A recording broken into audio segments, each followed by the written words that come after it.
Hey, what's up, everyone? This is the second part of our Guilty Gear series, and in this episode, we're going to cover our DLC choices and predictions. You probably inferred this already from the last video, but both parts of this series were recorded a good while ago. The upload process took a little while longer due to some logistical stuff, but that has been sorted, and we do plan on doing a full review of Strive after it's released. Me and Shad had a blast recording this. We definitely want to do more stuff like this in the future. So please leave a comment. Let us know what you think. That would be deeply appreciated. But yeah, I'm on with the video. Hope you enjoy. So I guess, what do you want to do first? Do you want to do wish list or do you want to do predictions? Predictions first. Predictions first, I think. Are we including new characters or are we excluding? When I say new characters, characters we don't know exist yet. So that's the thing, because one of my predictions is absolutely new character. They do it every time. Same. I think at least one They're will afraid be. to just drop new characters on us. Now, what the hell? Where did I say mine was? Give me one moment here. Yep. And just to kind of preface my own list while you're doing that, I use story mode as my list because there's some characters that just have to be in story mode. There's no way around it, right? Indeed. So I think for sure, 100%, like we're gonna see some of these characters.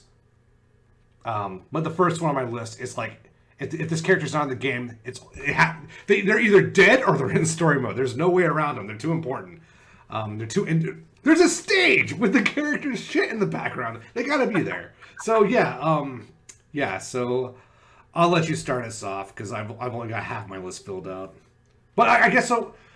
Do you want to make it a list of 4 since we both agree there's gonna be a new character, or do you want to keep it 5? I'm cool with either way. We both do agree this is a new character because we should just do 4 then. Okay, I 4 it is. I suppose I could switch. Who else could be up there? I guess my number 5 would probably be Elfelt. I think she probably is gonna come back. She's pretty big. She only just got her start, and I guess she seems pretty popular. Regardless of whatever else I have to say, she's probably showing up again. She's my number 4, actually. Do you think she'll still look the way she? So everyone's gotten a redesign. The women, I think, got the biggest redesigns. If you look at May, and you look at Milia and Eno, the women got redesigned the hardest. What do you think Elfelt's going to look like, prediction-wise? I couldn't say what she will look like, but I don't think we're getting any of the marriage stuff happening again anytime soon because all of that was what it was for reasons, and she's kind of free of those reasons now. Yeah, I agree. I think there'll be like an element of it there, but I think overall, yeah, she's not going to be straight up wearing a wedding dress. I don't think that's going to happen. I could kind of see her in a trench coat. That'd be kind of cool. Oh, that'd be sick, yeah. Or like street clothes, I think would look really sick on that character. I'm expecting something kind of along those lines, like something like what Leo's wearing, an equivalent. Nothing too zany, but, something that really sets her apart from her prior incarnation. Yeah, I think it's as far as popularity goes, I think you're right. I think Elfelt's in. I think she has a very good chance for DLC. I think more than anything, I thought she had a better chance than Ram. I think we were all a little shocked when Ram made it in, but not Elfelt. I was like, really? And I don't think it's a bad. I think they made the right choice. Story wise, Ram just made more sense. She was the fighter. She was, I would say, equally integrated into the story as Elfelt was. I think the reason why everyone expected Elfelt is because Ram got nerfed. Before Guilty Gear hit console, Ram was broken. Japan was like just so upset with how the arcade mode turned out. The arcade version turned out because Ram was so busted. Then they nerfed Ram to hell and she's been useless pretty much ever since, right? And Elfelt is still a terror to this day, final version. So I think everyone expected Elfelt. But everyone hates fighting that character. So I'd be curious what a Strive Elfelt gameplay would look like. Any thoughts on Elfelt before we move on? Not really. Don't hate the character, I just think she needs massive amounts of improvement. She's a character that I think if you don't play the story mode, Elphelt is dumb as fuck. If you don't know who she is, everything about her is stupid, which is kind of how I felt about Ramlethal, to tell you the truth. But I played story mode and I just fell in love with the character. I think she's so much fun. She's so sweet. I can't hate someone that nice, right? So she grew on me hard. I'll give it up for. You know, be like really fucking mean for players. Yeah. Did you ever play the JoJo's game by Capcom? I did not know. Did not. Okay, so one of the assassins from Part 3 Stardust Crusaders, Alice, he's in that game, and he's got a move where he picks up, or where he pulls out a pistol, and a little crosshairs appears on screen. For about a second or so, he can move that crosshairs around and like rapid fire the button to just fill that particular area full of holes. It is the worst fucking zoning tool. Oh my god. Fucking, ugh. I'd love to see Elphelt have that. It would be disgusting. That sounds miserable. It is absolutely miserable. That's why I think it needs to happen. Yeah, I don't know if that would I don't know if I'd want to deal with that. But at the same time though, I would like to see other people deal with that too. So it would be cool if there is a way around it. I would like to see the community engineer around that stuff. Sometimes they can't. The Injustice 2 community never really learned how to deal with Deadshot. They just hard counterpicked him usually. So yeah, I 100% agree. I think Elphelt is a great choice for predictions. I think it'd be hard to go wrong on Daisuke's end or the fans' end for Elphelt, or in the fans of all categories: lore, gameplay, music. I think Marionette is my favorite. I don't think it's not my favorite. I think it's the best though. Even if it's not my favorite, I think that is the most well-written song in Xrd. Maybe all of Guilty Gear. I'm gonna have to give it more listens. I don't remember it right now. I'm still actually kind of feeling my way more around the Xrd and the Revelator soundtracks these days. So, Yeah. like, I have like years of listening to the X2 soundtrack going around in my head, and I'm just starting to get to that level now where where I have a lot of the XR tracks memorized. I love Johnny's so much. Johnny's is amazing. Those riffs are sick. And Zato's too. Johnny's took some time. I like Johnny's a lot now, but it had to grow on me. But it's so the character, right? And that is the perfect segue into my first prediction. I predict Johnny will be the first or later DLC. He will be season one way or another. 100% he will be season 1. And the reason is because May's in the game, and one of the stages is the literal fucking like jellyfish ship. So it's unless he's dead, he's in the story mode. The end. He's got to be in there. And I like Johnny a lot in a lore sense, but I don't think his design is particularly great. It's fine. There's nothing wrong with it, right? I don't think his gameplay is okay. Now I'm coming around to this. The more I play against Johnny, the more interesting I find him, but I'm not quite there yet. I don't ever want to play a character without a run. I don't like dash characters. But I want to make, I think they should make people happy. I think Johnny was number 2 on every single fucking list. All countries, he got number 2. He's very, very, very popular. So I think it's easy fucking money, and I think he's going to be in the story mode anyway, and I think fans are going to be happy. I think Johnny's going to be the number 1 character. Maybe not released, but in the past. I had number 5 of my predictions as blank new character, and then I said Elphelt. But yes, if we're not counting new characters at all in our 5, Johnny is definitely a lock. Although what you said about him and May being together, unless he dies, I don't know, man. I kind of feel like at some point things are going to change. I think he will die. What's up? I feel like you can't keep that dynamic forever.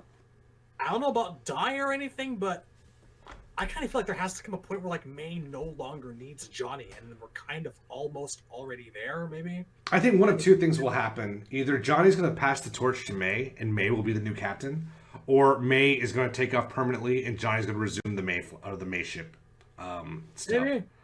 That feels right. I wouldn't want him to die. I like him too much.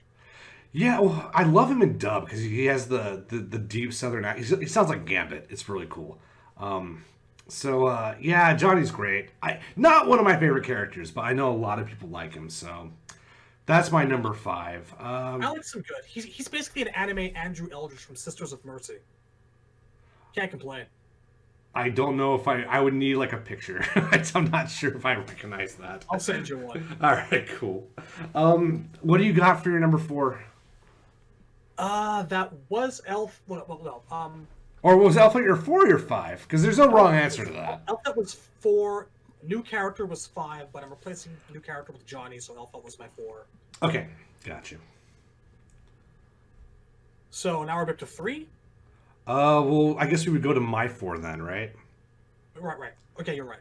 You're 4. So my 4 would be Testament. I do, even though okay, so maybe Daisuke has lore reasons or personal reasons why he does not want to put Testament in the Xrd game or on the Strive initial roster.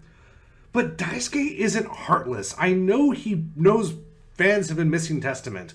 And for better or worse, if you look at the list for every region, it's predominantly characters who were in Xrd. So I think Daisuke is going to throw us a bone here. And I do think Testament will show up in the DLC pack. I think he's coming. God, I want to believe. I really do want to believe. I also think he's going to get a fuck of a redesign. Again, for better or worse. I would brace yourself, because I think Testament's going to look very different in Strive. You're scaring me now with these thoughts. Well, I don't know. What's worse, a bad redesign or leaving Testament as is, visually? It's a hard question, honestly. I haven't really considered it. I think I've been taking it for granted that I'd get, like, my Goth Raven boy back. You might still. You may still. I would love to see him in like a 3-piece suit. I think that would be sick, where he almost has like a Final Fantasy Turk thing going. I think that'd be tight. He's wearing like a tuxedo and tails or some shit. I don't know. Well, what does he do for food? He has to do something. Like, I feel like we need. You're hanging around in the garden all day. Well, I'll do a gardener's outfit would be tight. Maybe he gardens for a living. The thing is, like, he's been gone too long for me to believe he looks the same. It's like if you haven't seen a friend in 12 years, you wouldn't expect them to look exactly the same, right? You would hope they did something, or maybe they grew a beard, or maybe they got fat. Like, Fat Testament, let's do it. Something different. I would be very disappointed if he looked the same. What are these words? Fat Testament. Someone stop take away his internet. If I had to pick a character to make fat, Testament's easily number 1. I think Fat Testament would be best Testament. But help! My God. I mean, it worked with Fat Thor, so it's instead of Thor, it's Testament. What are you doing? Look how they massacred my boy. I'm open to the possibility he might not be fat. So, I think he's got to look different, though. I would be salty if he looks exactly like he did with X, with maybe one less belt. I'd be very upset. Okay, I'll give it this. If we can get something along the lines of, like, comparing Leo in XR to how he looks in Strive, I'm okay. Okay, yeah. I think that is exactly what we'll get. I think it'll be like Xrd Eno to Strive Eno. That's the level of change I would expect for a Testament. That would make sense to me. I'd be okay with that. I wouldn't expect him to be wearing the exact same thing, no, now that you put it that way, but I really don't want Fat Gardener Testament. I'm sorry. Well, honestly, Thin Gardener Testament I think would be sick. Like, it just shows what he's been doing in the world while he's been gone. You could make that look cool. But we'll see. I don't want him to be tanned, though, spending time in the sun. That's the thing. I want to keep him looking pale and emaciated at least. Well, he's got the sun hat, right? So it doesn't cover his face. Oh God, can we move on to 3? What do you got for number? Okay, so Elfelt was your 4, so you're doing your number 3 now, right? My number 3 is Sin. Oh, that's a good prediction. Fuck. I don't see him going anywhere. He feels like a core cast member now, and maybe with his dad off doing whoever the fuck knows what, we can actually start getting some depth to him, because he's still kind of this starry-eyed dreamer kind of character. I feel like Sin's already gone through, like, the whole daddy issues thing, going from Revelator up to coming from Guilty Gear 2 up through Revelator, and he's grown a little bit as a character, but he hasn't matured yet. And I feel like this might be that time. I think Sin's definitely coming back. Absolutely. He's not done. I mean, he's pretty good. Like he's in the top 10 conversation. He did have a healthy tournament presence. I can't remember the name of the streamer now, but a very popular streamer. Played mains Sin, and he took out some Japanese killers. He's an American. He's very good. So yeah, I think, and also I think most people, I think if he's kind of like Elfelt. If you played the story, you like Sin. I think it's a coin flip if you haven't. If you especially if you only played Overture, I don't think Sin's much of a selling point. But he's a good character. Thank you, Otacon. Kizzy's the player. I think if you know the story, Sin is a great choice, and I think you're right. I think he's not on my list, but I think he has a very good chance. See, this isn't people that I necessarily want back, but Yeah. this is people I think are absolutely coming back, and I think he's logical, is what I mean. He's also a great kind of entry level character. Honestly, he teaches basic meter management through his food meter, and all of his shit chains together into all of his other shit. He's a really good starting point for new players. I think he's a no brainer. And that was by design. He very much is the beginner's character, but he's very deep too. Also, like I love spear staff characters. You know, Django's big on that too. Oh, the flag is sick. I love the flag. I mean, what was the most hyped thing about Baraka and MK11 before the game came out? The flag, right? It wasn't what we wanted it to be, but I love flags, dude, just in general. Still stabbed people with it. It was something. Yeah, that's actually the one thing that makes me want to play Sin is the fucking staff flag. But yeah, I don't know. It's I can't learn another extra character. I put like over 10 hours into Jam, and I still have so far to go, right? But anything else for Sin before I move on to my next choice? Nope, not a damn thing. He's coming back. You know it. I know it. I am going to say Dizzy. Although emotionally, I do not believe this. I think it's just logical that Dizzy's going to be DLC. Because, number one, easy money. She was only in Revelator because she got voted into the game. If you bought Revelator day one, she was not in the game. They put her in because of a fan vote. So she's very, very, very popular. Number two, the character you just picked, this is her mother. Or this is his mother. She's the wife of Kai. Spoilers, cover your ears, earmuffs. She's the daughter of Soul. She's very, very strongly integrated. However, that said, I don't think she's like Johnny. I think you could make a story mode without Dizzy very easily. Because she's still a gear. It's not, even though the public knows about her, it's not clear yet that she can just walk the streets and be Dizzy yet. We may be in that situation because of the article about her, what she did for the people. But I could envision a story mode. My heart told me that, well, no, my brain told me she was not going to be default. My brain is now telling me she's likely going to be DLC. So I think she's going to have a mild presence in the story mode. And I think because of that, she's going to have to be redesigned regardless. And I think because of that, and given her popularity, and the fact that, you know, Daisuke and Arxis as a whole likes money, I think Dizzy's going to make it in. And obviously, she's my favorite character. Like, I would be crushed. I'd be destroyed if Dizzy did not make it. But I think... Okay. Yeah, go on. I don't want to tear your world down. I really don't. But you have to remember, this is how I felt about Testament for a very long time. I kind of feel like, you know, you're absolutely right. It's free money. She's hugely popular. She's widely demanded. I'm trying to picture her in Strive's atmosphere, and I'm having a hard time doing it.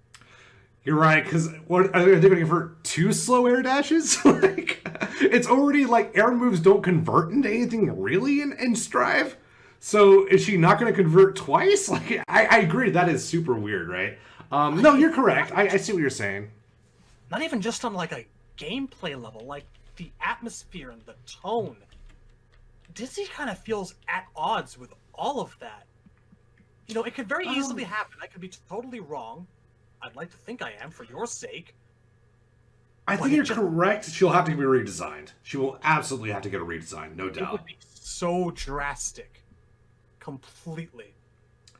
I'm okay with that. Honestly, they could put Dizzy in, like, a fucking, like, like a hollowed out mattress, and I'd be okay with that, right? Because like I like the character. Like it, I don't really have waifus. If I have a waifu, it's Psylocke.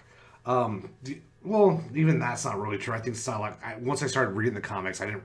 Every comic I read with Psylocke, I liked her less and less. But we don't need to talk about that. But I genuinely like the character for gameplay reasons, and then I learned to like her in the lore. So whatever they have to do to get Dizzy in, I will accept it. If she loses her second air dash, fine. If she loses her crazy lockdown, I don't know what's left when you do that, but fine, I'll take it.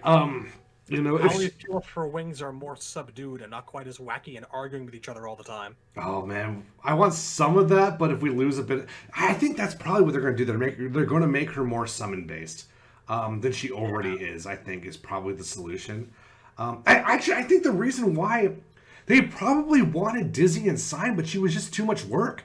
It was too expensive to animate her. To do what Daisuke wanted to do with Dizzy, they just couldn't make it happen in Sign or even Revelator yet. So I think she was always planned. And I think that's what's holding her back now. I think that's why she's not. Okay, here's another thing too. Daisuke said on the Guilty Gear panel back when they revealed Leo that they did not want 15 characters. There were going to be more characters, but they literally ran out of time because of COVID. So I think Dizzy probably was never going to be default, but I think the characters who were going to be default have been moved into the season pass, and I think that is the strongest argument against Dizzy. We'll see though. We'll honestly see, but I think financially she just makes sense.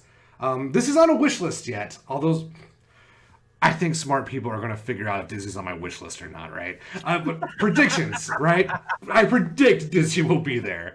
I think she's a very good chance. So that's my number. I think that was my number 3. Okay, so you picked Elfelt. No, Johnny, Elfelt, and Sin. So I'm going to write yours down real quick. And so I guess we're on your number 2 then, right? Mm-hmm. Okay. It's a trap.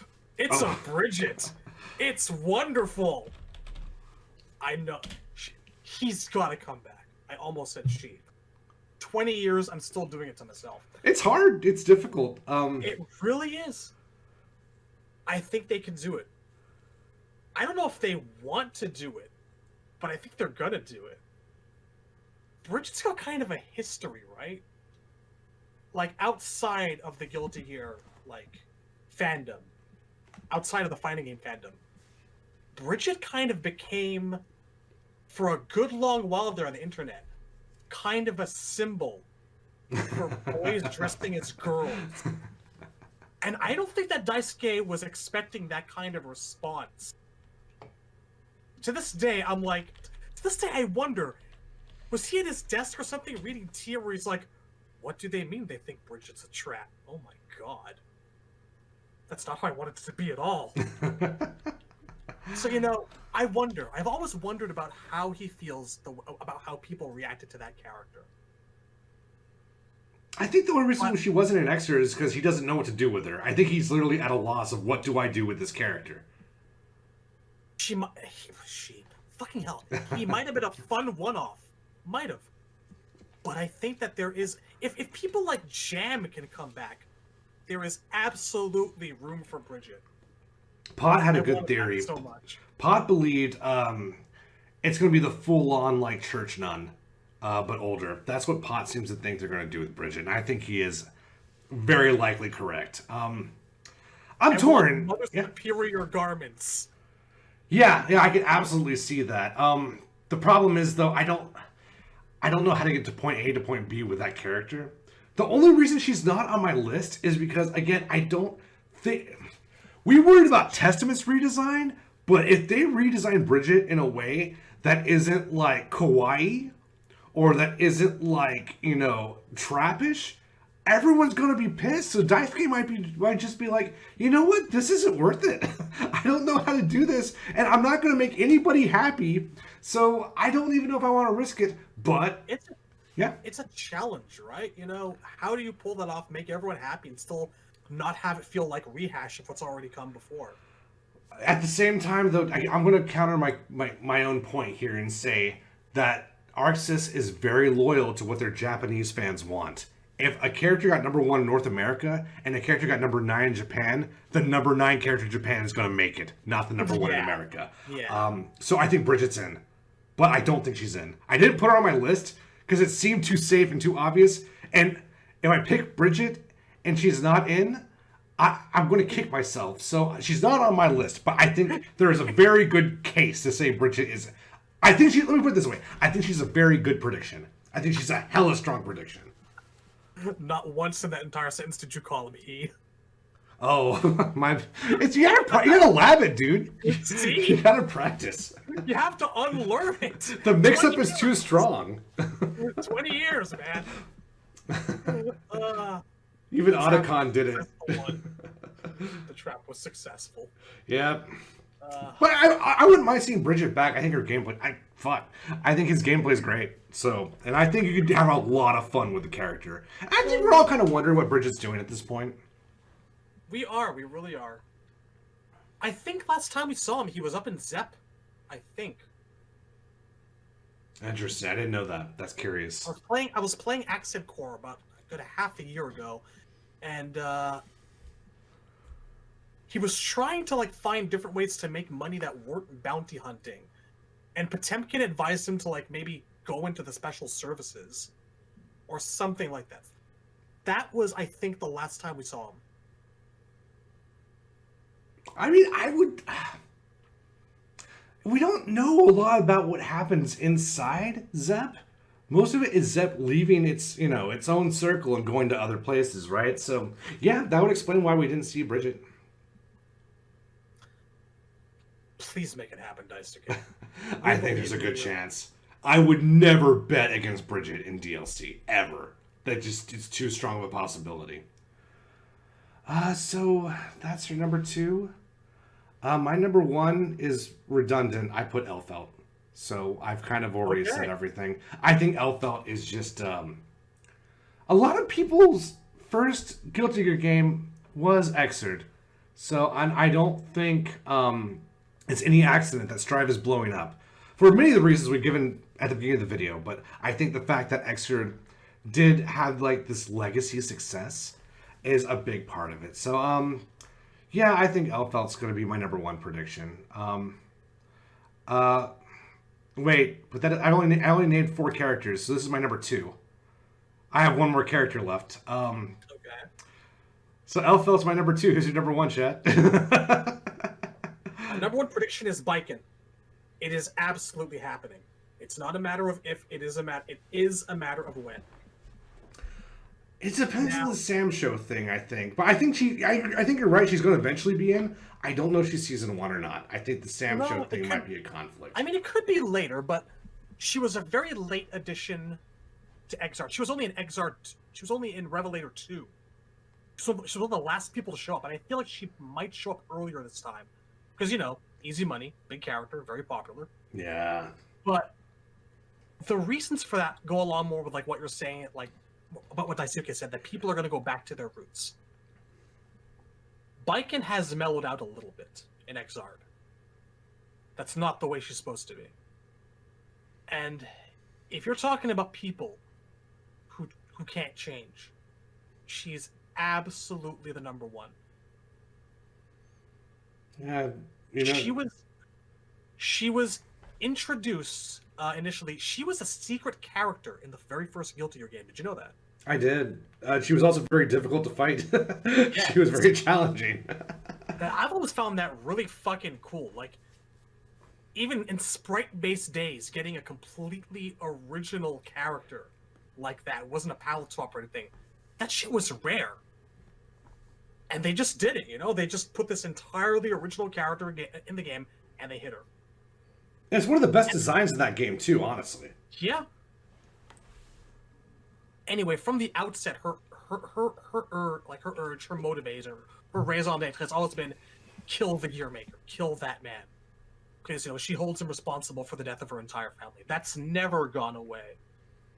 It's taken a back seat while we've dealt with the Universal Will and the Valentines and all that stuff. But, it's very much still on her mind. And there is some foreshadowing about things with her, like things that Anji tells her at the end of Exard, because you do see him briefly. No spoiler alert. That things might not be the way she thinks they are. Not to go into too much detail about it. But what's she gonna have left apart from her hatred? You know. Yeah. If there is someone who's gonna come to a really unfortunate end, I feel like it's her. That would make me sad, but I can see it. I think that's at least possible. I feel like part of the reason Anji's around is to try to get her off that path, and he's been successful to a degree, but I think she's kind of a lost cause. She definitely needs a character in her story that is going to get her on a different path. Or she needs a conflict that is going to redirect her, I think. But yeah, I think biking can end ugly. It's either she dies trying, or she accepts that, you know, maybe this and this didn't happen the way I thought it did, and she's just left lost and has to find a different reason for being. Biking is one of the people I think I'm most excited to see the development of, given what happens at the end of Zard. I hope you're right, man. I hope I'm... Well, okay, I hope you're right if she doesn't replace Dizzy. But if she doesn't replace Dizzy, then I hope you're 100% right. I love Biking. She's not even in my top 5, but I think she's just very obviously a well-designed character with an interesting story. I can never, ever say no to Biking unless she takes the place of Dizzy. So I hope you're right, unless she takes the place of Dizzy. So, yeah, I hope so. I think, like, number 1 on every single list except Japan. And even then, she still got top 10. God, I hope she makes it in. I think people deserve Biking. Best girl. Well, let's not get crazy, but yeah, she's very good. I'm a fan, definitely. All right, so my number 1, this was actually not my new character. I took my new character off because I don't know what the new character would be. But it's new to us as far as gameplay goes. My number 1 was Gabriel. I think Gabriel is going to make his debut in Strive because I think one of the reasons why Strive exists is so Daisuke can make styles that weren't possible before now viable in Guilty Gear. And I think that's exactly what's going to happen with Gabriel. It would utterly suit this kind of aesthetic and this kind of feel, the way Strive looks. I'm throwing a Hail Mary here, but if I'm right, I'm going to pop off so fucking hard. I do think Gabriel was a strong possibility even in Exard. Let me rephrase that. Even in Revelator and Rev 2. I think the reason why Gabriel was never a possibility before is because I don't think Daisuke thought he would look good in a 2D previous gen game. Like back in the 2000s. I think Daisuke knows how to make Gabriel look good now. And I think there's a strong possibility he will. So I'm not betting the farm on this, but I think it's more viable than everyone's giving it credit for. So he's technically my number 2 on my list. I think he has a very good chance. My number 1 was Elfelt. I think Elfelt's in, dude. I don't think there's any fighting it. I predict they're going to put Elfelt in. I'm surprised Elfelt wasn't base, to be honest with you. I am a little too. But I think she's probably going to be one of those first 5 or whatever. Yeah, that's bold prediction with Gabriel. Wouldn't have actually. Well, we'll get to it once it gets to the wish list. But yeah, that's ballsy. I like it. I hope you're right because I've wanted to see him for a long time. Show us what he can do. Like going back to like the X2 and X games, even when all the cutscenes were just like text and text. When there was action to hear a clink or a clank and like cursing or whatnot, Gabriel was part of that shit. He fought behind the scenes and stuff. And it was really, really fucking nice to see him use some of that in the Exard games. Was a big fan. It surprised me, man. The fact that Gabriel was so fucking broke, I couldn't... Part of me was salty, like, should Temp could be doing this right now? But Gabriel is still sick. You can't even deny it. You can't even look away from it, right? If he ever shows up, I expect him to be low on combos, but he'll be like fucking 1 inch, like One Punch Man, or 1 Inch Punch Man. Just single huge fucking hits. Everything bounces you off of walls. Gonna be great. So now we're looking at probably my favorite segment of this little analysis video, and this is the wish list. And without spoiling anything, I don't think I'm going to surprise anyone here with my choices. My choices are very boring, but I'm a believer in all the characters. Since you went first last time, I guess I'll go first this time. By all means. My number one choice is Testament. Oh, no, my number five choice is Testament. Let's not get crazy. My number five choice is Testament. For obvious reasons. I think one criticism I've always had with Testament is I felt his moves were a little bit random. I couldn't quite connect the dots on why he can summon trees. But I think he's really cool. I think the whole Halloween aesthetic in his moveset would look really good in Strive, but I'm wondering if the reason why Dizzy, in my theory at least, why Dizzy didn't make the Expert Sign roster is similar to Testament, where they just didn't know or want to animate his stuff. They didn't know how to do it, and they didn't know if it was worth the trouble. His popularity is... He's popular enough. He made the 10 spot in Europe, and he made the 10 spot in Asia. It seems very peculiar he did not make any rank in North America. I find that very strange.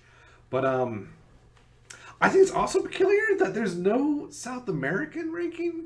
I thought there's a big Guilty Gear presence in South America, so I thought that was really weird. But yeah, just obvious reasons. I mean, you give almost any character a scythe, they're going to be at least somewhat cool. And Testament is the best scythe character that I can think of. I can't think of any rival to that. He walks with it so well. It's one of my favorite single favorite forward walking animations in any fighting game to this day. Head down, not looking at the enemy, still walking towards you with a big fuck off scythe. It's intimidating. It's great. And just the whole character is just super charismatic. He has this beautiful tragic backstory. Cliff is like a worse version of Anji, where if you think people didn't want Anji back, that goes triple for Cliff, right? And also people, audience, you'll have to forgive me for 1 second. Now that that's over with, I forgot to do that before we started recording. The thing about Cliff is people hate fighting that character. He is the gorilla of gorillas in Guilty Gear, and Guilty Gear is filled with gorillas. Leo being in this game, a lot of people thought... I remember when Max was reacting to the Leo reveal, his exact words were, "I can't believe they brought back my Unga Bunga bitch character." And that's, I think, how a lot of people feel about Cliff, which is why one reason why he may never show up. Also, I think Daisuke is very content to leave Cliff dead. I think he's very happy with where Cliff sits in the lore, right? I don't think... If I was Daisuke, I don't think there's a lore benefit to bringing Cliff back. But Testament... I mean, yeah? It was a surprise when Cliff came back, even in Guilty Gear X2 games, you know? At that point, that character was dead. That guy died in the first game. Yeah, and it was dead. I was like, huh, neat. I would have went off and forgotten, but no, they brought him back for a little bit, enough for him to make more of a mark, and I was glad for that at the time. Was that canon though? The way they bring him back for story modes in the X2 series is that they're all either flashbacks or they're, you know, like time bullshit or construct. I forget. It's 99% flashbacks that they bring him back for. Does that mean 10% he's alive? No. He's never alive at any point in the Guilty Gear history. He dies in the first game. Yeah, and I'm thinking the reason he's dead is the reason why Testament's alive. That's always been my theory. When Testament sacrificed himself to resurrect Justice, Cliff did some sort of transfusion so Testament would survive. Probably out of guilt. He probably thought Testament deserved another chance. And you know what? I think if you look at the lore, it really feels like that paid off, right? And Testament didn't put that to waste, which is circling back why Testament needs to come back. I want to see what the guy did. I want to say, it's been too long, man, but I want to say they extended an invitation to Testament to join the Jellyfish Pirates like Dizzy, and Testament declined. So I would like to know what happened instead, right? It's different than a lot of other characters I can think of, where it's like, you know, for example, someone's dead or their character arc feels done. Testament doesn't feel done. It feels like he just kind of went away but there's more he could do, you know? And He's on my wish list too. It's why I didn't pick Zappa, right? It was between Zappa and Testament. And honestly, if I'm going by gameplay, my heart was leaning towards Zappa, but I got closure with Zappa. Maybe not, it wasn't really the closure I wanted. And to be frank, I think my idea of bringing Zappa back into the fight would be a way to make everyone happy. But we got enough Zappa where I can justify putting Testament on the list. We don't know what happened to this guy, and I think Testament deserves better. Zappa, Yes. there's a clear respect for Zappa in this Drive lore. So he lost out just barely. The number 5 spots are the worst, man. But you can't waste a slot on Testament. It's literally not possible. I want to see him back, so that's my number 5.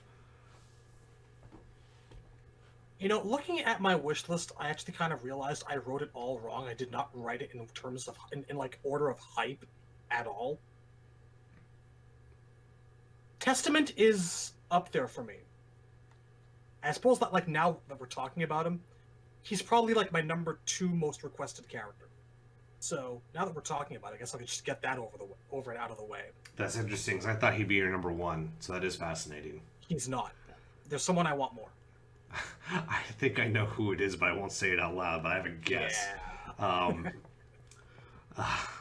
But like, I've always been a huge Testament fan. Like, not just in terms of like looking like a member of Marilyn Manson. That was a lot of the early appeal from him for me. But I got to really appreciate like the way he plays in terms of gameplay. Like you said, you couldn't wrap your head around it, but the way you play Testament is like it's all about setting up fucking invisible traps around the arena and maneuvering your opponent into them. It requires a little bit of like you gotta be fucking clever with this guy, and people have to be clever when they're fighting you too. They have to pay attention to his slight visual tics to let you know when he's dropped something. It's fun. It can be fun and maddening to both play as and against the character. He is such a blast to be in an arena with. Sajam went on a beautiful rant about Testament, saying, I don't know, I'm paraphrasing here, but it's like, I sure hope I dodge all these invisible obstacles to fight this broken character. Yes, that's exactly it. And what's funny is someone was saying in his chat that the number 1 Testament player, when he streams, all he does is complain about how hard it is to fight other characters with Testament. That's all Guilty Gear players. That's the thing, right? You know, he has to be really, really fucking careful. If he goes in aggressive, he's gonna get his ass handed to him. He has to like pick and choose his fights and like do anti-airs and tick people off, and it's rewarding to play him when you can do it well. Yeah, he's not a gorilla. Like, you know, I would argue probably Soul is a gorilla. Jam is like hella gorilla. Leo, super gorilla. Testament's not a gorilla. Testament is by no means a gorilla. I think he's for sure a thinking man's character. But you're right, he's extreme. I don't think anyone disagrees he's the best character in Accent Core. I mean, everyone seems to be on that page. He's top 2 if he's not. He's very good. I also really want to hear what Daisuke can come up with for a new theme song for the guy. I need it. Yes. Man, a Testament theme song with vocals, man. Yeah. I'm interested. Yeah, that's true. I didn't even think about that for my wish list. I didn't think about any of that. But that brings up a good point for my number 2. So I'm gonna put a little note on that in my brain. So number 5 is Testament for you as well. Any final thoughts before? Well, no, he's actually. Well, he's number my 2. He's my number 2. Yeah. But I figure now that we're talking about him, I should contribute with the things I have to say about him. That's about it. God, I miss that guy so much. Yeah, I think everyone does, right? I think the best part about Testament is that there's not much to dislike. It's like if you take a character like Elfelt, it is very and as someone who likes Elfelt, it's very easy to rationalize why that character is dumb and shouldn't come back. Answer, I like Answer, but it's very easy to rationalize why you shouldn't bring back Answer. Oh, he didn't do enough in the lore. Oh, his face is stupid. What's with the hair? Like, you can't do that with Testament, right? Testament is a badass with a scythe. So, Yeah, I think it's a very safe choice. It's a very good choice. I'd love to have him back. Final thoughts on Testament? Needs to happen. I agree. How do you not? It's a no-brainer. It's like the biggest missing piece in the roster as far as I'm concerned, as it concerns returning characters. It needs to happen. He's not done. He's too classic. People want him. He's fun. He's great. Bring him back, please. I'm willing to bet money, dude. He's on my predictions list precisely because I am fairly confident he's coming back. I'd be very surprised. But I think he's on the way. I hate to say it, but I think he's going to be the last character, unfortunately. I think he's going to be the final DLC. Won't they? They'll make us wait. Yeah, those bitches. If my theory's right on Dizzy, it might be her just because she's going to take forever to animate, if she's even in. Fingers crossed. My number 4 is Coom. Coom is number 4 on my wish list. I actually think his chances are better than people think. I don't think he ever had a chance for base roster, but it would be very surprising to me if Daisuke created this character in this whole tuning story thread to just not do anything with it later in the other games. It seems very unlikely to me. It also seems unlikely to me that if he wanted Coom to be a one-off, it would have just been an old man. And he didn't do that. He clearly kept a twist built into the character, and it'd be weird if that never properly got explored. It's also, I think, the first and only, correct me if I'm wrong, Coom is the only Korean representative in Guilty Gear. And fighting games usually make an effort to represent their Korean fan bases, because those are the guys who often win at tournaments. And like, Korea's dominated Tekken forever, and now obviously Tekken 7, everyone, pretty much America, Japan, and Korea are all neck and neck right now. But Korea is good at fighting games, and I think it would be so strange to hype up your Korean character debut, hype up the story thread of tuning and how it fits into the world, build a twist into the character, and not fucking bring the character back. It just seems so weird to me. So I think Coom has a decent chance. I would not be confident enough to place money, but I would hella not be surprised if he's not in the Season 1 pass. I would not be surprised at all. And I like the character a lot. I want to meet this girl. I want to find out who this girl is and why she does what she does. Other than, like, you know, her family doesn't let her do shit. I feel like there's more. I want to see her have good interactions with the rest of the cast. So, my number 4 is Coom.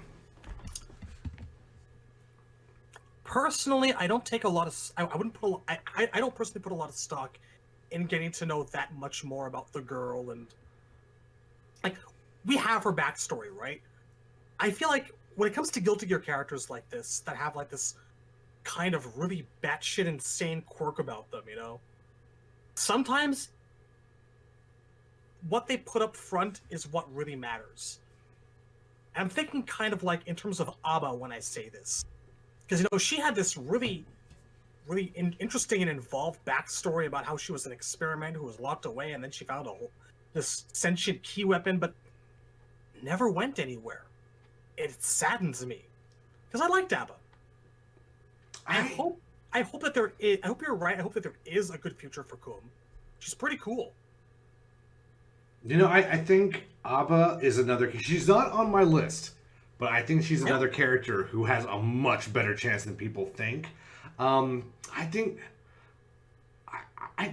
Abba was maybe a little too much for people 10 years ago, but I think now is Abba's time to shine. I will say this, I think Coom needs a redesign. The shirtless old man with the claw beard, not really my thing. The girl inside is the most interesting part. But I think that it's a robot, so you can make Coom look whatever you want. You can make Coom look like a giant... I won't say it because I was about to reference another character who might be on your list. I think you can make Coom look really cool. So, I'm dying. I think there's a lot of visual exploration you can do with that robot. And I think eventually people need to find out about the girl. That's what makes that arc feel so incomplete to me. Even if we don't need... I want Coom to have relationships like she had with Baiken and Mei. Let's do more of that. And I I at least want to see everyone's reaction. Especially Biken, who's probably not the biggest fan of men in general. I think she would be delightfully surprised, right? That's good. You know what? You're right writing. there. Like, if there is someone else who can help turn Biken toward the right path, because clearly her tuning's all fucking wrong, it's Coom. It's definitely Coom. Biken is what we call wound. So Yeah. Coom's maybe the best Just candidate. a little bit. You know what's fucking funny to me? Yeah. Compared to the way she was in, like, the X2 games, she's downright amicable throughout all of Exard.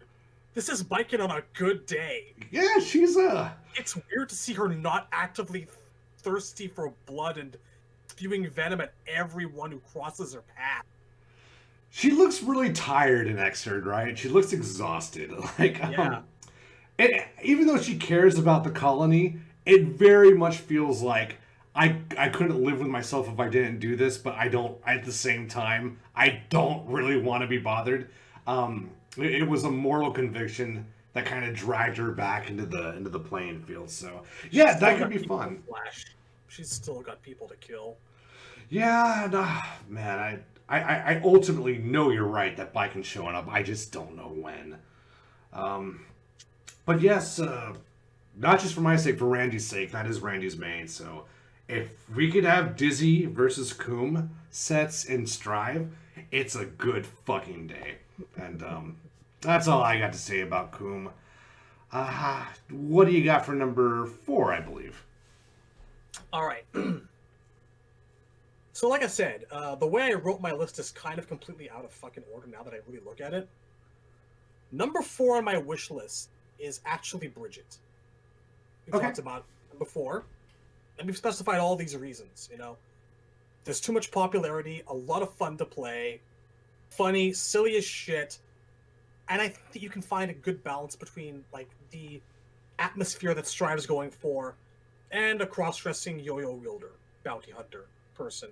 Probably even a bounty hunter at this point in time. Probably moved on.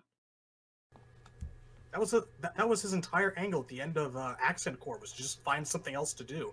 And I really want to know what that something is. Could be anything. I think putting Bridget and Sin in a story mode together is the most hilarious shit I've ever imagined in my life. So yes, I think you can't go wrong. I think it's brilliant. I like her mostly for gameplay purposes. I think Bridget is very interesting on paper. I think you can have a lot of fun with the character though, and Japan, right? They want her back. I'm okay with making Japan happy. I'm not against that. Yeah, bring back. Oh, okay, another reason I kind of want Bridget back is because I think his redesign could be really interesting.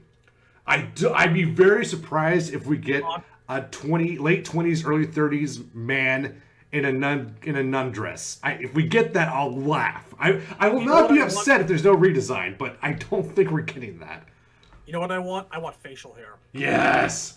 I want a full fucking, like, beard. A lumberjack beard and a nun outfit. A Mother Superior outfit and a beard. Yes. If Bridget's only redesign is the same costume, but a fucking beard and a boner, that's a win. Because the truth is, you can't lose with Bridget. It's either going to be a really drastic redesign, or it's going to be hilarious, right? I think it can be both. I think it should be both. I think it's hard to make Bridget not funny. So if they don't want to do both, good luck. Yeah, all for Bridget. Bridget would make a ton of people happy. And Bridget wasn't just in Japan either. Bridget got the number 10 spot in North America. I think it's very strange. Bridget beat Testament in North America. I'm still digesting that. That makes sense. She made 2 lists. Good for her, right? Yeah. But yes. Any final thoughts on Bridget before we move on to my number 3? Nope. By all means. Biken. I don't even have much to say about Biken. Biken is on my wish list because she got number 1 in North America, Asia, and Europe.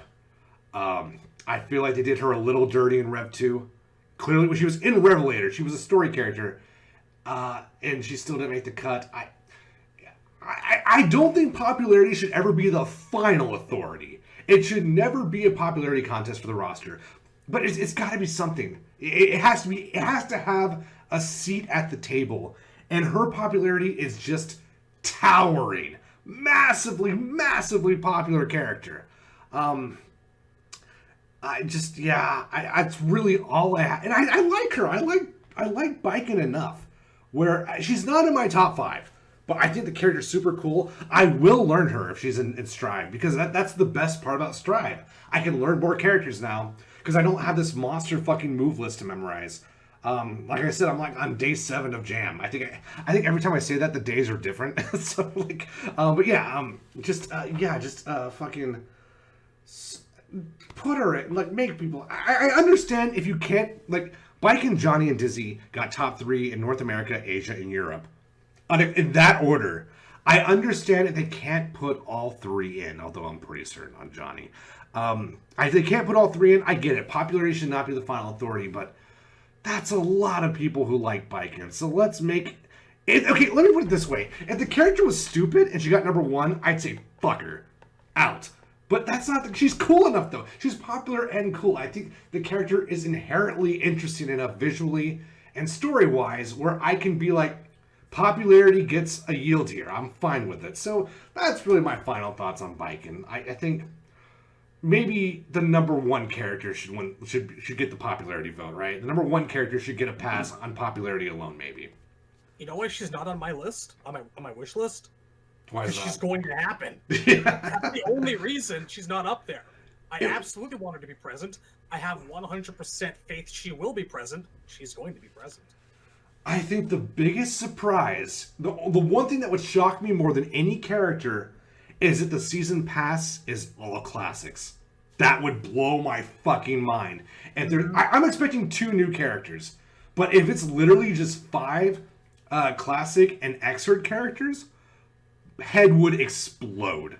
So if that happens, yeah, Biken's in. There's no fighting it. There's no fucking way Biken's not going to be in the roster. She probably there is a possibility she was already on the roster, but they just ran out of time. They couldn't get her done in time. When they did Eno's demonstration for her gameplay, they told the guy doing the demonstration to not do her super because it wasn't done yet. This was last week. So, that's why I saw no Megalomaniac. They're still working on it, okay. Yeah, and Anji didn't have a voice in his trailer. That was in January 1st, man. So yeah, I think Biken probably was going to be based, to be honest with you, because I can't imagine putting Anji in but not Biken. So I bet that's probably the one reason why I think she might be season 1. But yeah, that's my number 3. That's all I gotta say about Biken. All right, so I guess that's now my number 3 then. That would be Gabriel. Ooh, okay, nice. I've wanted it to happen for a really long time, and like we said, mega fist punches, and I'm curious to see how he would maneuver. I bet his theme song would be like ultra Soviet Union anthem-like, really inspirational. Yeah, badass. I'm picturing like some Dragon Force shit with like choirs. Yep. So I think he's a lot. I think he's well overdue. I've wanted him to show up since the X2 games. It's well and truly time. I think Wouldn't be surprised if it doesn't happen, because some characters are, kind of meant to be background characters. But I also feel like you don't show off punches and energy moves like that without having a plan for the guy. it was my theory for MKX. I thought the point of the MKX cameos was like, okay, people didn't play the 3D era games. Well, a lot of them didn't. So we're going to use these cameos to plant the seeds of familiarity.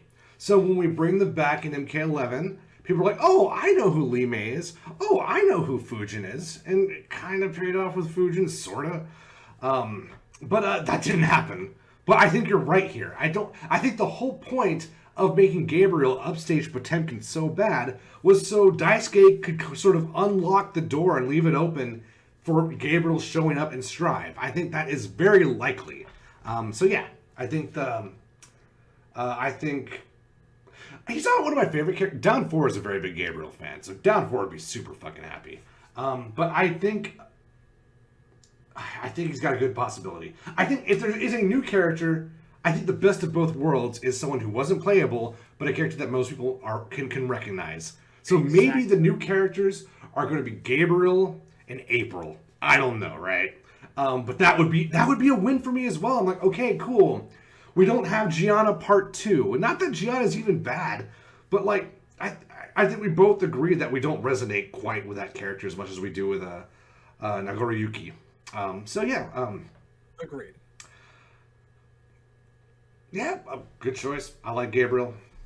The nose was a little bit of an obstacle, but I got past it, and I like the character a lot now. To this day, people still want Dan's dad. Noses have nothing to do with it. Make it happen.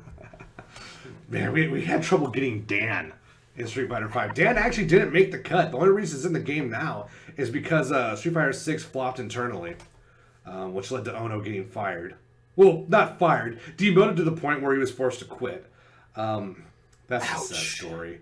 But that's how Japan works. That happened to the guy, I can't remember his name anymore, but the guy who produced Marvel vs. Capcom 3, even though it was ultimately a success financially, he's basically knocked down multiple pegs because of that game's sales, and that's unfortunate. Oh. Which is now like this beloved game, right? It's like this FGC icon. Poor Ono, he gave us a lot. He did. I don't think he was ever able to live down the sins of Street Fighter Cross Tekken. So it was really just a matter of time. But it's unclear who was at fault for Street Fighter V's netcode, because they never fixed it, even though clearly it was fixed for Marvel Infinite. It never got fixed for Street Fighter V. So if Ono was the problem, which a lot of people seem to think he was, I don't know. I'm neutral on this. I don't know what the truth of that matter is, but if he was the problem, then I guess it had to happen. But look, he wanted to bring Darkstalkers back, and for that, he has my eternal gratitude. Yeah, and Temp was made, and I thank him for it. He did. He also wanted Armika back for Street Fighter 4, but they told him no. So he finally charged that raid for Street Fighter 5 successfully. So I think the man meant well. I think he did a lot of good things too. He put Street Fighter 5 or Street Fighter 4 onto the map, which ignited the golden age of fighting games at the moment. So yeah, can't understate his accomplishments. He has my love. So I guess yes. Well, number 2 is Jam. Jam is my second favorite Guilty Gear character. I think right now her gameplay style has no representation. The closest thing to it is Leo, but they took away Leo's Rekkas. So I don't even think that's true. Leo has zoning and a command throw, so he's a different kind of gorilla. Jam is a spider monkey. So I think like right now no one really plays like Jam. And this is definitely not a waifu thing. I thought she looked really cute in Accent Core. She looks like ass in fucking Revelator. Her hair is like 3 times bigger for no reason. Her face is just different. They took away the Chinese accents on her face that were there before. Now she looks like, Mrs. Anime Girl. I think her costume, also terrible, very bad. Her dress looks painted on. Her tits don't even make sense. It's like that's not... Dresses don't do that. The arm shit is still cool. I like the ideas and the design, but she needs a redesign so bad. However, I still love the character story. Even if she wasn't my second favorite character, let's pretend I don't play Jam, I still would want to see her back because her arc to this day is not completed. She's still broke. She's still single. She got nothing in Revelator. She delivered fried rice. That was her big contribution to the battle against the Universal Will. So I really feel like at this point, I would like to see her arc completed. I would like to see her arc end in some sort of like romantic culmination. I think that's fair. I think Jam has waited long enough, right? So yeah, we don't know if Bridget is still doing bounties, but we do know Jam is still doing bounties because she literally, that's her storyline. She has no fucking money and her restaurant burns out again. So I think closure, the closure Zappa got, I feel like Jam should have gotten, but I'm sure there were time restrictions, right, on Xrd. But nobody plays like Jam and Strive. And I think Jam is super cool. All the horrible things I just said about my number 2 choice, I still think she's a really cool character. And I love spending time with her. And she's so much fun. She is such a psycho of a gameplay character. So, yeah. I love Jam. And I miss Jam. Thoughts? Okay, I'm about to rant. Do it. If she hadn't been an Exard, I'd be with you 100%. Or Revelator, whatever. Guilty Gear 3 as a whole. However she was. And I kind of feel like the closure that she could get by having a new restaurant and a boyfriend, if Zappa can get to where he is now and not even be playable, she can do the same thing. You're right. She's like Kung Lao in MKX. There is no reason she should have been present as part of the roster, but for waifu appeal. I like her okay, but I've never been a fan of her personality. And that said, the bit in Exard that she had, where she was talking about, only children stay down when they're hurt. You have to get back up. That's what adults do. And that whole bit with Jacko, right? That was good. That gave her a legitimate reason to be around. And I was like, okay, you sold me on it this time. But aside from that, I'm like, why are you here? So quick spoiler warning again. I think it's too late to open up spoilers, but just earmuffs, audience, if you haven't played Revelator. I'm hoping Arya follows up on that and repays the favor. That's a big question mark for Strive, is what the fuck is the brand new Arya, or the reborn Arya even doing, right? Yeah, hopefully she pays it forward, but we'll see. That's lots of questions. Just... So I guess it's all about how much memory she has as being a human patch versus the memories that she's tried to suppress, or was trying to suppress, from being a genocidal monster. Yeah, I hope they deal with that. I would be really disappointed if Arya is just like Jacko and she's like, oh, I did all this stuff? Weird. It's like, no, I want her to remember. I want her to know what happened. It is not dramatically interesting for Arya to be a clean slate. But we'll see, though. There's so little data on what's going on with that. Now, in terms of gameplay, I agree. No one plays like Jam. She's a lot of fun. And there are few things more rewarding than charging up to the max all 3 of her specials and landing them in a chain. Yep. Fucking wreck the shit out of a life bar. It is... She's scary in the right hands. She's scary, but she's also fun to play as and to fight. So I can totally agree with you on in a gameplay perspective. In terms of plot, for me, it was like, why were you here? You did your thing. Well, that's the thing, right? Because she was there purely for fan demand, right? Yeah. And that backfired because people hate Jam. It's frustrating. People hate fighting that character, right? It's just... and that character has had very good tournament success. I think...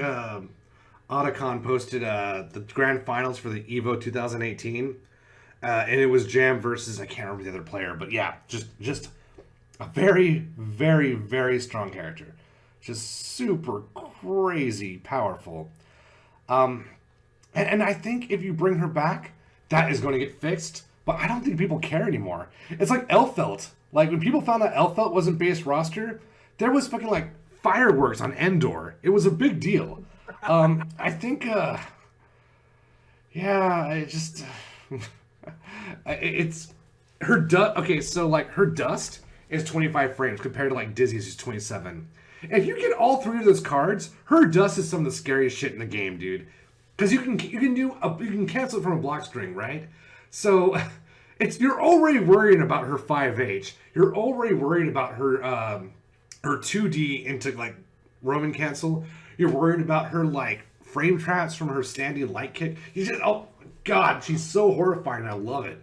It's the best, right? So, this is, I think, by far my most selfish pick. I understand I do agree there are good reasons to exclude Jam. Probably the biggest reason, if I'm going to devil's advocate myself, is that it's not clear to me Daisuke has any motivation to conclude her story. I think he likes the joke. I think Daisuke likes laughing at Jam, right? That's it, right? She's an ultimately really selfish person who just has a rightly deserved streak of shit luck. Yeah, he wrote her to be thirsty as possible, so when she doesn't get a boyfriend, it's funny. That's what I think is going on. She's basically a Ranma character. I've always, that's on my Funimation list right now. I've been wanting to watch that for a good while.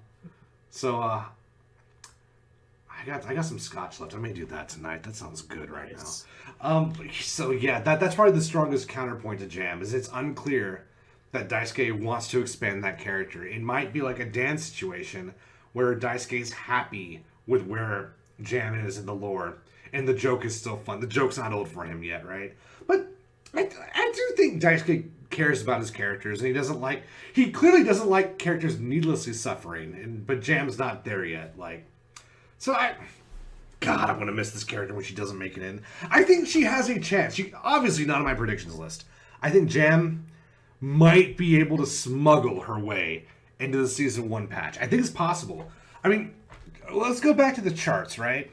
Jam got number 10 in Japan, number 6 in North America.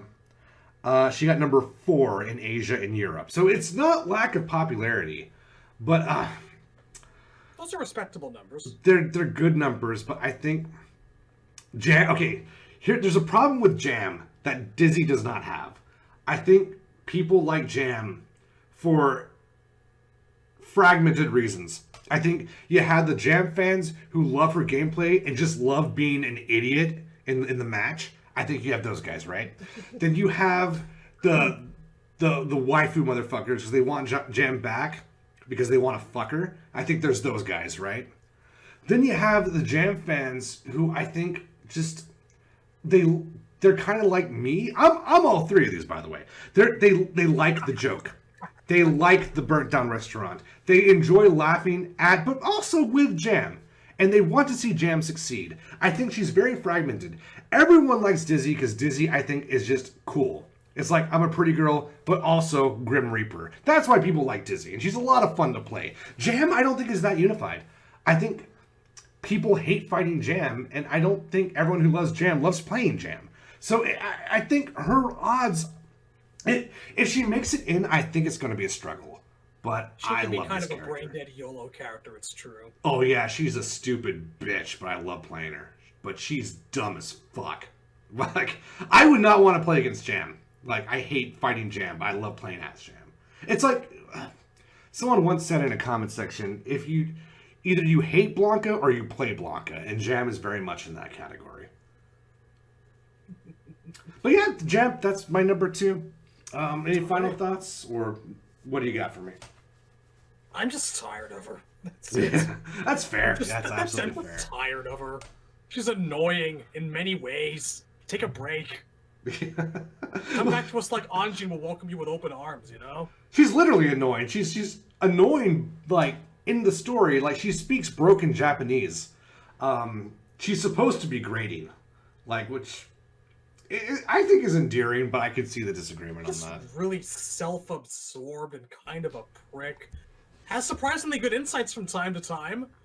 Literally had no problem stealing a bounty she didn't earn. Yeah. Just terrible person. Well, I don't know the details, but like, was that when Jam stole the bounty? Was there some sort of like, was that with the blessing of Dizzy, Kai, and Soul, or no? I have no fucking idea. I would like to think that was a cover-up story, and that Jam was doing them like it was like a mutual favor to each other. Like, hey, we need to protect Dizzy.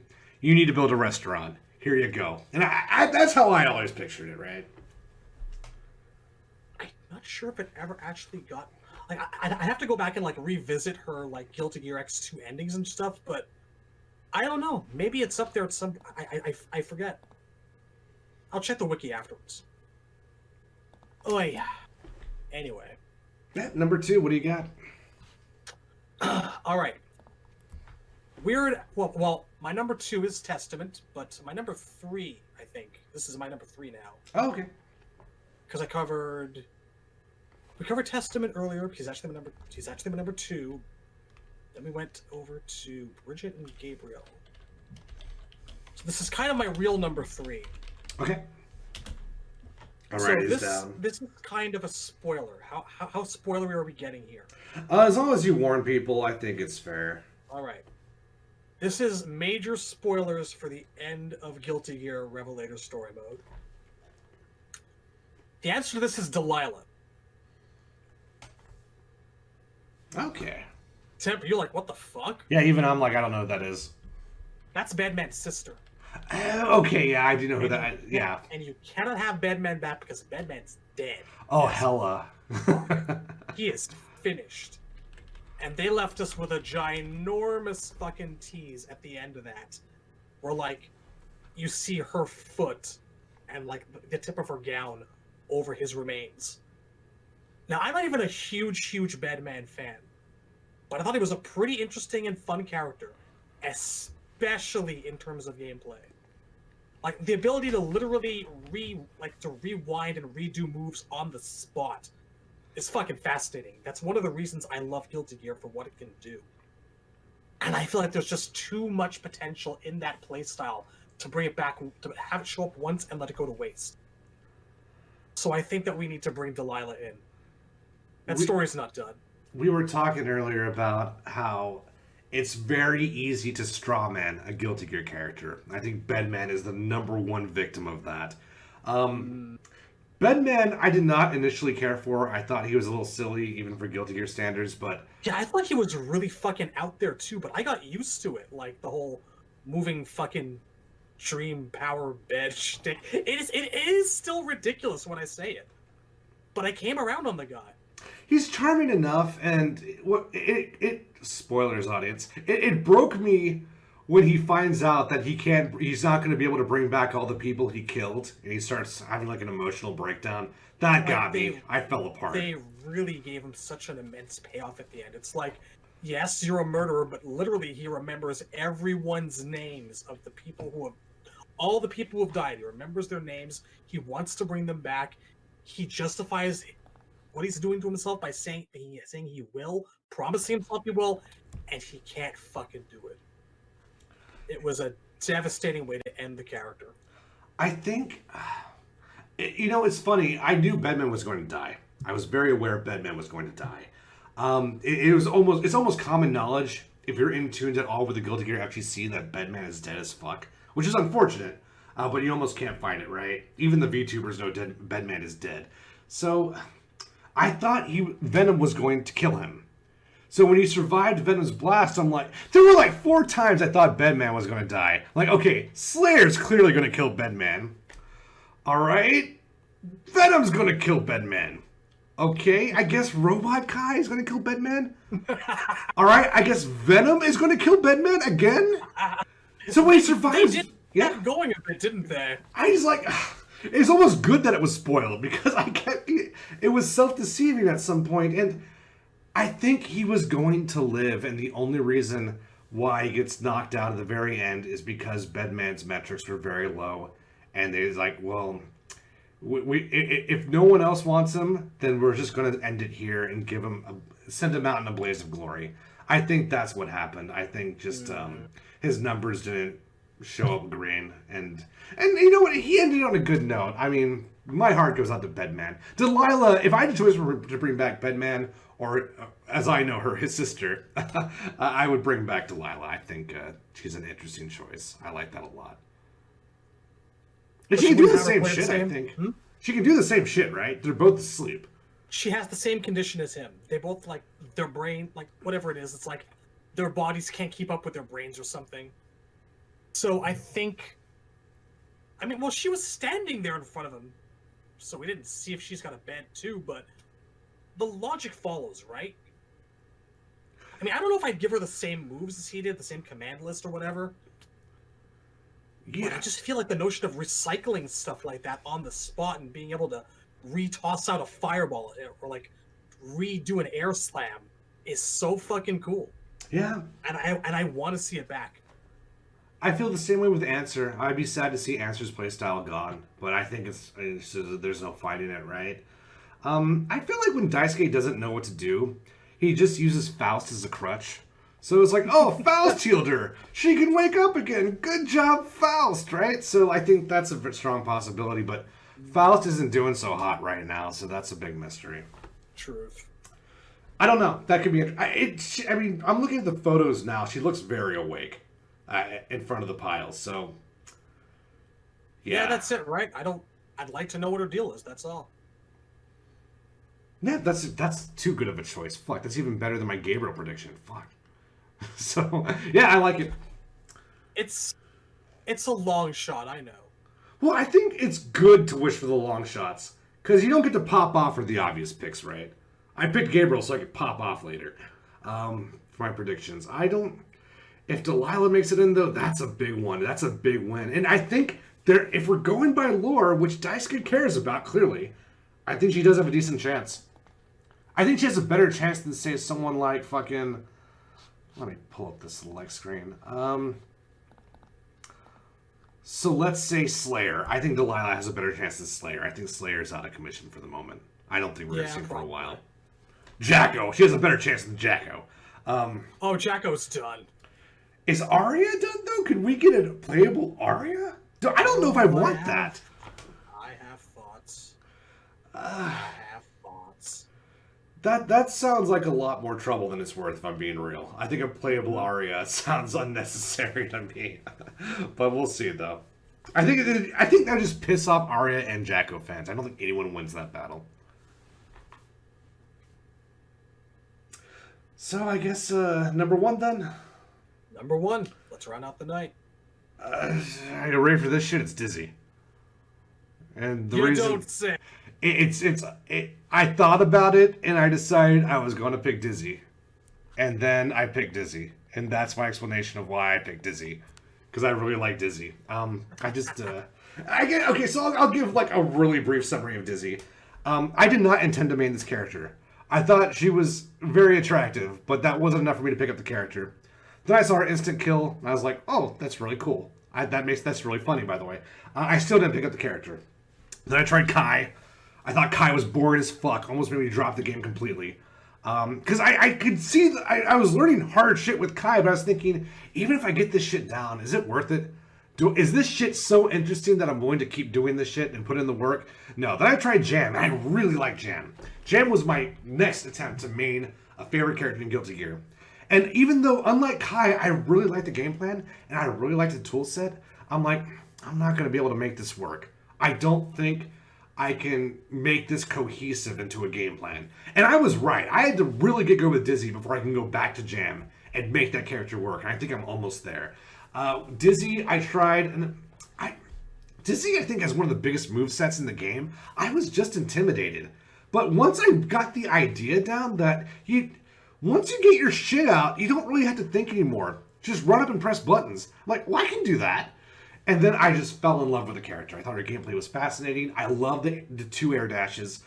I think she's really cool in the lore. She is the second canonical boss of Guilty Gear. She has a very big spot in my heart in terms of the lore for that reason. And very well integrated to the characters. I think she makes everyone around her pretty interesting as well. She saved Guilty Gear for me. I could never not put Dizzy on the list because she's the only reason I fucking play the game. If I didn't try Dizzy, which was an accident, that was borderline an act of desperation. I never thought I didn't think I was. If I couldn't make Jam work, how the fuck am I going to make Dizzy work? And then it's by some miracle, I got her working, and then it made me go back to other characters and learn other shit. So that was just a whim of going into training mode with Dizzy and seeing what I could pull off. I don't even know if we'd be doing this episode right now if it wasn't for Dizzy. So that is my not very brief summary of why I love Dizzy so much. Any thoughts? I would never ever think to question your loyalty and your love for the character. That's beautiful. Well, thank you, sir. I know. Again, though, it's not a Jam situation, but like I said, I have a hard time picturing her in this game. It's not impossible. I hope you get what you want. I don't know if it's soon, but I do hope you do. There's also this dark thought that if I was Daisuke, it'd be very easy for me to come to the conclusion that she's had her time. She didn't have a bad showing in lore for Xrd. I actually she had a very good showing. Her gameplay legacy really is. did. Yeah, she's not very tournament popular. She's very popular in like locals, but when it comes to like the big regional events, which they're all canceled because of COVID, right? But she doesn't show up a whole lot. She shows up a little bit more online, but she's not a very strong character. Consensus, right? I do not agree with. I think people are sleeping on Dizzy. I think Dizzy's actually very strong. People are just idiots, but I think she's supposed to be. She's always supposed to be very strong. Like, yeah, she's busted honestly, in the lore. Yeah, one of the things that like kind of bugs me about playing her these days is that she never feels as psychotically broke. And this is, a thing I have about playing Ino too, as she was when she was first a boss back way back in the day. I could be wrong. I could look back on that and go, I could revisit Guilty Rex and go, not so bad after all. well, But it's weird to have like 38 hit laser beams become a rote. That's weird. I think people just didn't want to give her the time of day because the top tiers in Xrd were already so strong. It's like, I don't want to think. I don't want to fill the screen. I don't want to create bubbles. And then what happened is, I think near the very end of Xr's life, people are finally saying, guys, I think we were wrong about Dizzy. And her replacement's not even bad. She's like low mid. She's solid. You can win with Dizzy, right? It's just no one wants to play her neutral, because if someone can hit her in the face before she gets her specials out, she doesn't have the best buttons, and all she's really relying on is mobility. And her air mix-ups, although good, are still kind of reactable. So I think her tournament legacy is a little lacking. I think it would have been better if the game had a better online, honestly. But if that ends up being the case, I'll be super sad. But it's kind of like it was with MK11. I need at least one of these characters, right? I get you. Dizzy or Jam. I really feel like if I get Jam, I can forgive not getting Dizzy. But if I get Biken, Koom, or Testament, and I don't get Jam or Dizzy, I would be in a very bad place, right? So to me, it's the two of them. If it's between Dizzy and Jam, God, I take Dizzy any day of the week. But I kind of feel like both of them could, stand out a game. No offense. I remember Cyborg said he wanted to try Xrd. And then we jumped in to play sets. I'm like, man, I wonder what character he landed on. And then I realized it was a fucking Dizzy mirror. So I was like, well... I mean, at the end of the day, best girl is going to be best girl. There's not a lot you can do about it. So, yeah, that's kind of where...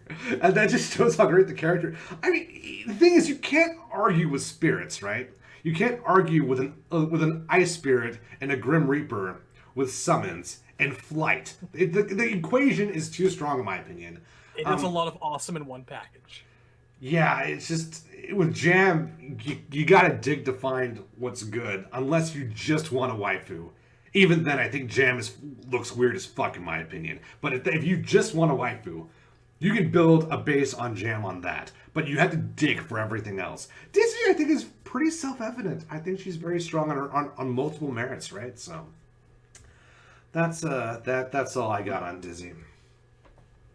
All I gotta say is good luck. Yeah, thank you. I hope so too.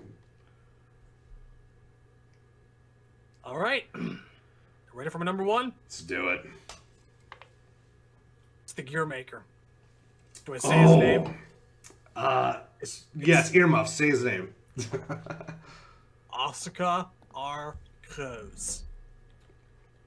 I actually cannot fucking believe that we're in a place where I'm actually able to say his name, where I've seen his face. That's insane to me. Yeah. You know how a lot of series don't evolve, don't change.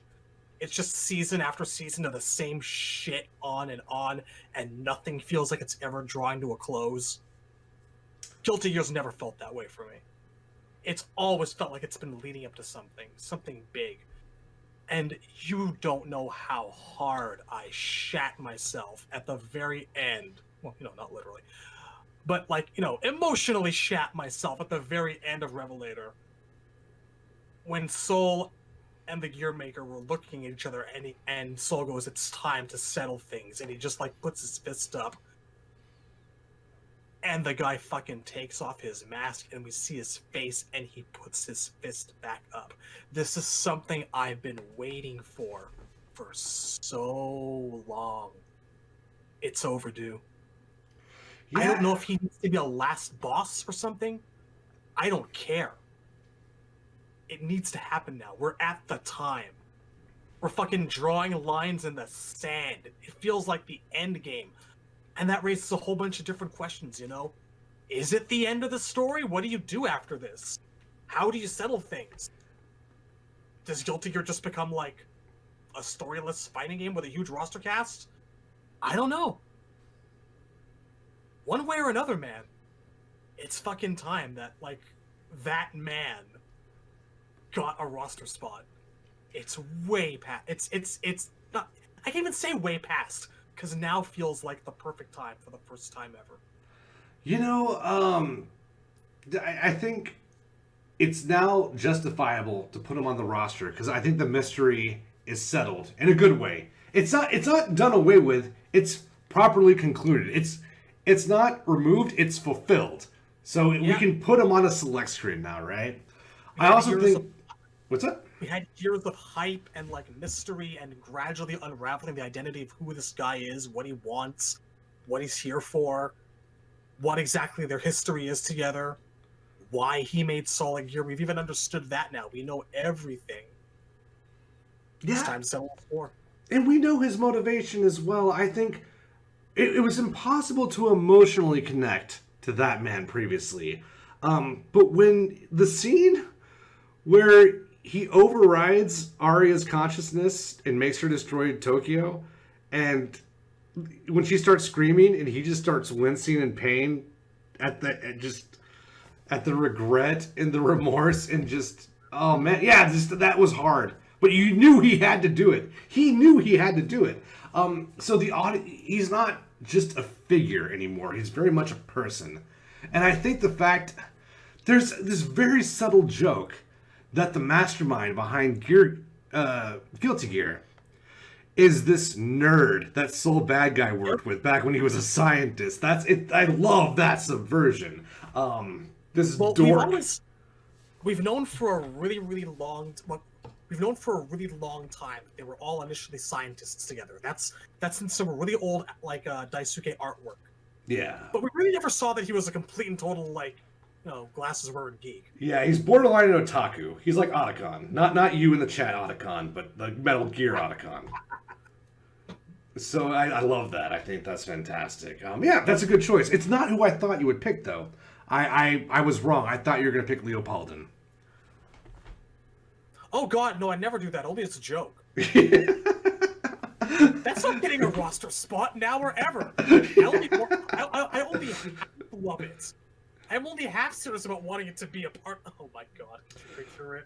Well, the thing is, could you picture it in Strive's fucking graphics? Well, you only need the Warwick Davis in the mech, right? You can technically put Leopoldin in anything. So, what the fuck is that thing? I think it used to be I don't remember the levels anymore, but it was like a high level gear, and Leopoldin turned his corpse into a mech to save people who were stranded in the snow. It's very beautiful. It's supposed to be like a Megadeth class gear. So yes, thank you, Megadeth. The whole thing is him. It's like the fucking corpse and the dog.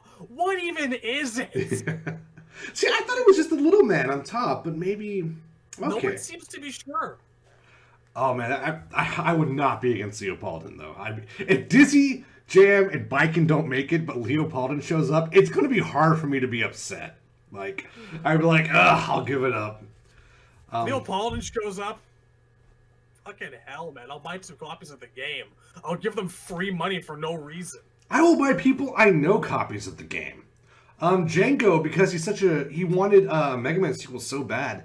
He bought everyone as a Christmas gift Mega Man 11. So, at least that's what he told me. I may have misheard that, but it's a good strat. It's a very good strat.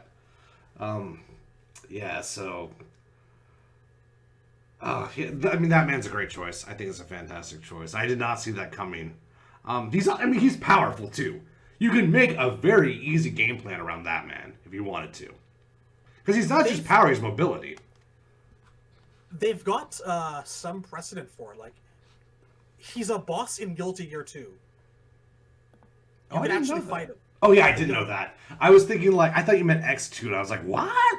Then I Oh remember no, no, oh no. no, you're right. You're correct. I'm I talking remember about that. like the well-intentioned but not quite great to play action RTS game.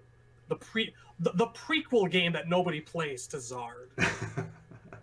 It's unfortunate, but it is what it is. Man, I thought about mm, if there wasn't such a scarcity of roster slots, I would have put Izuna on my wish list. Actually, I was gonna mention him because he gets an honorable mention spot for me. I feel like Daisuke is not done with that guy. He can't just disappear, can he? It seems fucked up he wasn't an Xrd, but I think the Universal Will was cock blocking him. I think that's the implication. I don't They know. mentioned that. He's like, someone was like, we could really use his teleportation ability. It's like, no, he appears to be closed off or something like that, you know? Yeah, it's a shame because I don't think Izuna got a fair shake because I think it would. I gotta repeat it, man. I know I've said this already. This is my third time saying it, but it is so easy to straw man a Guilty Gear character if you want to look at them in the most superficial light possible. But I really think there's something there with Izuna. I think he deserves another chance. I think he should get it. Really a first chance if you think about it. To be in a proper fighting game, yes. Yeah, so I feel honestly, I feel that way about the entire original cast of Guilty Gear 2. Like with the exception of Sin and I guess Dr. Paradigm in story footage, who really got a fair shake. It's selfish of me to say so, but I always kind of feel like they should just remake Guilty Gear 2 as a fighting game. It's never going to happen. I know that. Well, here's the cool thing. If they did that, though, they would have the rights again. So they can actually... Daisuke can actually make the game he probably wanted to make originally. Dizzy would not just be a statue. So, yeah, they could probably do some really cool stuff if they tried that. That would be neat. So, honorable mentions. Zappa and Izuna. Just easy. Just easy-ass honorable mentions.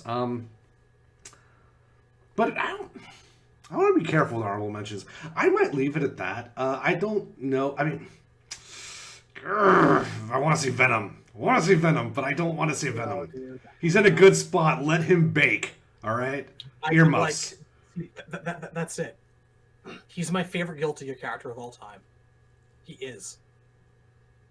And he got such a send-off. You know, if I'd been 17 years old still watching this, I'd have cried. Yeah. Leave him where he is. He's fine. He got closure. It was so brave too, because I bet Arxis was like, "You want him to what?" This is a fighting game, and Daisuke's like, "Fuck you! I'm the one in charge here. Eat shit." So I love that. It's just such a brave ending, right? So, I think another honorable mention that we both agree on is Robokai. I feel like it's time. Bring him back. He earned it. It doesn't matter if his story is complete. Put him in the game and make his stage the Tangerine Farm, and everyone wins. I think that's a great, easy choice.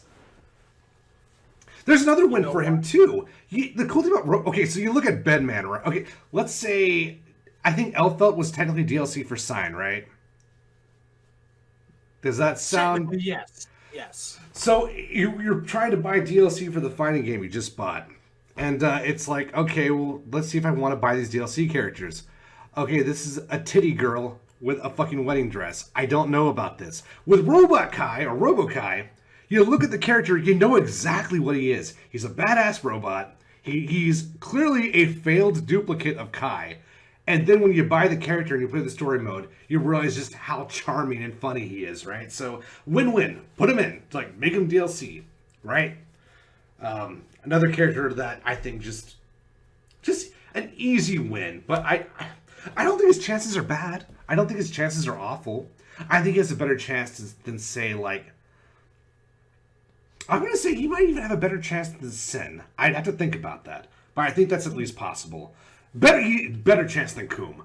Coom's on my wish list because I don't think he is going to make it. But I think Robot Kai actually beats out a lot of extra characters. I think he beats out Raven, Coom, Sin, obviously Jacko and Bedman. Without it, that goes out with Answer. I think Robokai beats out Answer.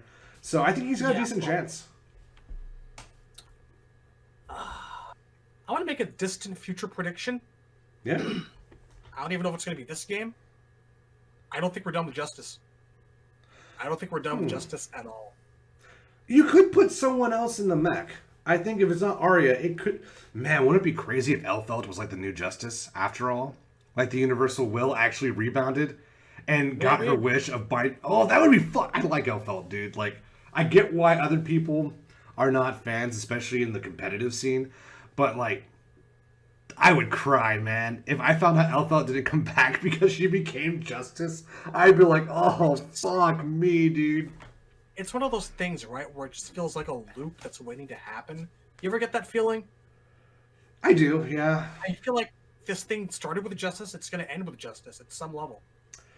And the demand is very clearly there. Shout outs to a friend of the show, Ragaroth. Very big Justice fan. And he's not done waiting. Like, for me, like with Lee May, I love that character, but I'm done waiting. Whatever comes will come. Ragaroth is still holding out hope for... Well, that I don't want to put words in his mouth, right? I don't think he's holding out hope, but there is a clear desire to want to see the character back in the game. So, yeah, we'll see if he gets his wish or not. I think Justice is in the running. Justice is like June in Tekken, where she's probably not going to come back, but the demand has never gone away. And the possibility, I think, is always, always lingering. I think it needs to happen for so many reasons. For closure, for a finale. And mostly because, fuck, I need to see Justice in modern graphics. I really do. So I'm wondering this, right? I'm wondering if they're going to do the Street Fighter V Season 3 thing, where they're just going to reveal all 5 characters at the same time, so people know what they're buying. I hope they do. I don't want to be cock teased. Not for Guilty Gear characters. I couldn't bear it. Well, it saves us time too, because what'll happen is we're going to do another video of the Guilty Gear Strive story review, and then we're probably, if we know who Season 1 is, we could start predicting Season 2. So that would be the conclusion of that video, so... I'm up for that. I don't love this delay for many reasons, and honestly, I don't think this delay is going to fix the things people want fixed. I don't think it's possible. We'll see, though. I purposely made a choice to not dwell much on the delay, because I wanted this to be a happy video. I'll probably throw all the shade at the delay for the Warrior Shrine, because I really have nothing good to say about that. But yeah, everything else is great. Like, I'm lucky where I've played enough Strive to know that it's already good, so I know exactly what I'm waiting for, and I can preach that gospel, because I absolutely understand not wanting to play a beta. Like, I absolutely get that. For most games, like, I didn't play the Final Fantasy beta. Like, I already pre-ordered the game. I don't want to play the beta, right? I didn't play the Resident Evil 3 beta. And on top of that, I didn't play the Resident Evil game either, even though I bought it. So, that was a lose-lose, perhaps. I don't know. Maybe I fucked that up. But generally, for fighting games, it's a little different, because it's my job to talk about this shit. Soul Calibur was the exception. I had to play Soul Calibur 6. So... yeah, hopefully there'll be one more beta, and it sounds like there will be. I hope to get in on that, because I actually want to give this a shot now really hard. Well, pissed off I missed my chance. It's going to be crazy that you in Canada and DJ Timmy and I believe Saudi Arabia are going to have a good connection. Blows my mind. I can't even wrap my head around it. That's going to be crazy. Fucking crazy world we're living in. Yeah, people are leaving MK11 for Strive. That's like the craziest shit to me. Deserved IMO. yeah, just oh man, there's so many good things I can say about Strive, but that's coming for the final review. Because the things I say right now might not be true later. We'll see, but that concludes all my thoughts. Did you have any final thoughts before we move on? Or I guess before we close out the video? Nah, I'm good. I've said all I need to.